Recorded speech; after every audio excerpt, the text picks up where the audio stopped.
کہاں گئے عمران ریاض خان؟ زمین کھا گئی یا آسمان نگل گیا؟ سیالکوٹ سے گرفتاری کے بعد عمران ریاض کا کسی کو کچھ علم نہیں ہے۔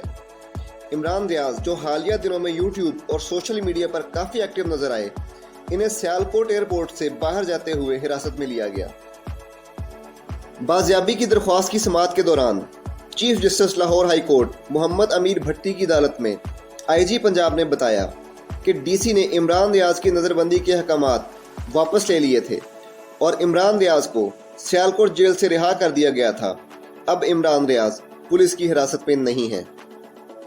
عمران ریاض کے والد نے زمان پارک میں بیٹے کو گرفتار کرنے کی وجہ بتائی۔ میں نے اپنے بچوں کو سچ بولنا سکھایا، اگر غلطی ہے تو میری ہے، مجھے پھانسی دے دی جائے، میں تو نہیں کہہ سکتا کہ تم سچ نہ بول۔ سوشل میڈیا پر عمران ریاض کو رہا کرو ٹاپ ٹرینڈ بن گیا۔ عالمی میڈیا بھی عمران ریاض کی گرفتاری پر بھرپور آواز اٹھا رہا ہے۔